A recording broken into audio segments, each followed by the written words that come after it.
Bonjour Pierre-Alexandre Anglade. Bonjour. Vous êtes député des Français du Benelux, vous avez travaillé au Parlement européen, vous avez activement participé à la campagne européenne du camp macroniste. Est-ce que le casting issu des longues négociations à Bruxelles de ces derniers jours est le bon pour piloter l'Europe pour les 5 années qui viennent ? Oui, c'est un bon casting parce que les critères que nous avions posés, que le président de la République avait posés, c'était des critères d'expérience, de compétences, de parité et d'avoir des candidats qui soient capables aussi d'être francophones et francophiles. Et les 5 personnalités qui ont été nommées, désignées il y a quelques jours, répondent à ces critères. Et donc là où beaucoup disaient que la France avait perdu de l'influence, que Emmanuel Macron était isolé, qu'il y avait une brouille franco-allemande, eh bien ces nominations répondent à ces interrogations. Elles démontrent que la France est capable d'être influente, qu'Emmanuel Macron est aujourd'hui le leader politique de l'Europe et que lorsqu'il agit, lorsqu'il pousse politiquement, eh bien, il emporte des succès importants. Néanmoins, l'une des ambitions d'Emmanuel Macron, c'était un peu de casser le duopole qui dirige l'Europe depuis une quarantaine d'années, la droite d'un côté, conservatrice, les sociodémocrates de l'autre. Et puis voilà, paf, on a une présidente de la Commission européenne qui est conservatrice et un président du Parlement européen qui est un social-démocrate. Donc de ce point de vue-là, est-ce que le coup n'est pas un peu raté ? Oui, puis vous noterez qu'il y a un président du Conseil européen qui lui est un démocrate libéral, Charles Michel, ancien Premier ministre du Royaume de Belgique. Et donc, effectivement, il n'y a plus aujourd'hui de duopole en Europe. Jusqu'à présent, les sociodémocrates et les conservateurs de droite se répartissaient les postes. Ils auraient tout raflé en temps normal. Ce n'est plus le cas parce que la nouvelle donne politique remet en cause ce duopole, parce que désormais, il y a un groupe central pivot au Parlement européen d'une centaine d'élus qui comptent les élus de la liste Renaissance. Et grâce à cette force centrale, eh bien, il n'y a plus de majorité seule pour le PPE, la droite et les sociodémocrates. Et donc maintenant, il y a une nouvelle donne politique avec, comme vous l'avez dit, effectivement, la droite qui est à la présidence de la Commission, le Parlement européen qui est présidé par un socialiste, mais la troisième grande institution, le Conseil européen, qui est présidé par un démocrate libéral. Et puis Christine Lagarde à la BCE, qui est une personnalité politique majeure de notre pays, reconnue et qui est politiquement assez proche de ce que nous sommes. Et parmi toutes ces personnes, aucun des chefs de file des listes aux élections européennes, ce qu'on a appelé les Spitzenkandidaten, ça veut dire quoi ? On se fiche un peu du choix des électeurs, ça compte pas ? Non, nous on estimait que ce principe des Spitzenkandidaten, ces têtes de liste, avait du sens à partir du moment où il y avait les listes transnationales et à partir du moment où ils étaient élus sur un espace européen. Manfred Weber, par exemple, qui était le candidat de la droite européenne. Manfred Weber n'a pas été élu sur un espace européen. Il a été élu en Allemagne. Et donc, il ne pouvait pas se revendiquer de la légitimité de l'ensemble des citoyens européens. Et donc le Spitzenkandidat, oui, mais si on a des listes transnationales… Nous sommes pour ce système à partir du moment où celui ou celle qui mène la liste est élu par un ensemble de citoyens européens. Et à ce moment-là, il représenterait réellement la démocratie européenne et aurait une vraie légitimité. Donc moi, je souhaite qu'en 2024, on puisse avoir ces listes transnationales. Et c'est tout l'objet de la conférence pour l'Europe que propose le président de la République. Et moi, je souhaite que cette conférence pour l'Europe, qui a pour ambition de redéfinir un certain nombre de règles en Europe, puisse être mise en place très rapidement, parce qu'on a vu tous les blocages qu'il y a pu avoir ces derniers jours à Bruxelles. On a donné une mauvaise image de l'Union européenne. Ce n'est pas ce que les citoyens attendent. Et donc, il faut rapidement aller vers cette conférence qui associera le Parlement européen, les parlements nationaux et les citoyens européens pour aller vers une nouvelle donne politique en Europe. Vous avez évoqué Christine Lagarde. L'un des grands sujets du moment, c'est les guerres commerciales. On voit bien que régulièrement, Donald Trump menace d'imposer des droits de douane aux uns et aux autres. Est-ce que Christine Lagarde, qui est une formidable négociatrice, sa place n'aurait pas été finalement à la tête de la Commission européenne ? On sait qu'Angela Merkel avait poussé cette hypothèse.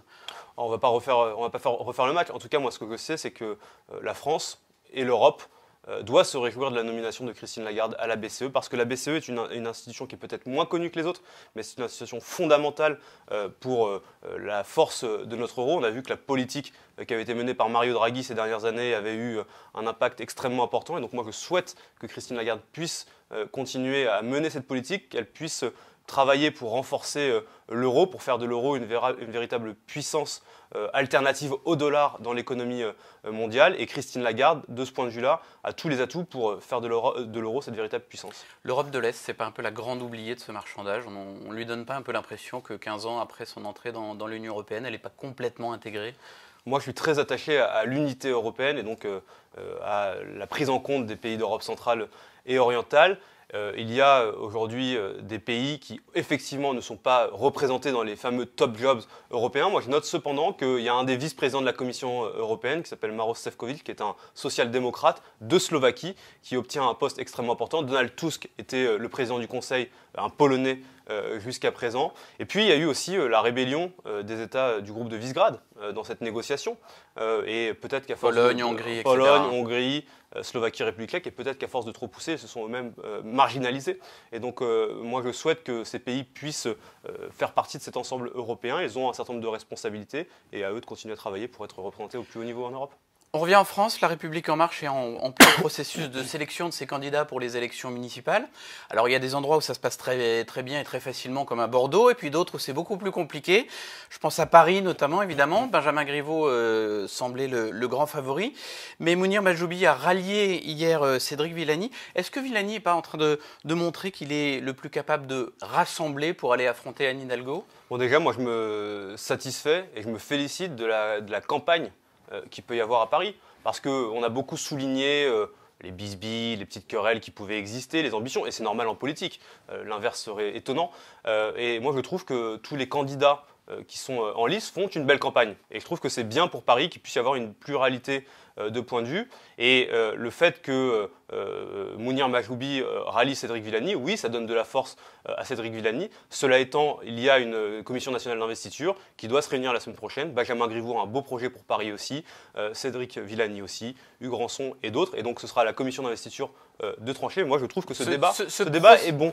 Ce processus et ces critères de sélection, ils vous semblent suffisamment transparents ? Écoutez, moi je pense que oui. On est toutes et tous passés par une CNI. Vous voyez, moi je suis un député. Pour obtenir votre investiture pour les législatives en 2017. Et moi je suis un député issu de la CNI. Et à l'époque, personne n'était là pour remettre en cause la CNI. Et beaucoup de ceux qui sont aujourd'hui candidats à l'investiture de Paris ont été les fruits de cette CNI. Et à l'époque, ils ne la contestaient pas. Et donc moi, je pense qu'il faut respecter le processus tel qu'il a été désigné. Jusqu'à présent, nos CNI ont bien fonctionné. Elles ont permis d'aboutir à de nouvelles personnalités dans la vie politique nationale. C'est une bonne chose et moi, je souhaite que pour Paris, ce soit pareil. À Lyon, la bataille, elle se tient entre David Kimmelfeld et Gérard Collomb. Est-ce qu'il faut que Emmanuel Macron lui-même tranche ? C'est ce que demande Gérard Collomb. Ce n'est pas le rôle du président de la République, à mon sens, d'intervenir directement pour l'investiture de tel ou tel candidat dans une ville aussi grande soit-elle, et en l'occurrence Lyon. Il y a pour cela un processus de désignation de notre mouvement, c'est cette fameuse commission nationale d'investiture comme pour Paris, et donc c'est à la commission nationale d'investiture de trancher. Ce sont aux candidats de faire leurs preuves sur le terrain, et vous avez évoqué deux personnalités éminentes de La République En Marche et de notre famille politique, et qui portent tous les deux de gros projets. Moi je suis convaincu qu'à la fin ils seront capables de s'entendre entre la mairie de Lyon et la métropole, et je ne crois pas que ce soit au président de la République de venir dire qui doit être candidat et qui ne doit pas l'être. Alors bon courage à cette CNI. À l'Assemblée nationale, la majorité va bientôt renouveler ses responsables. Vous aviez promis de le faire à la mi-mandat.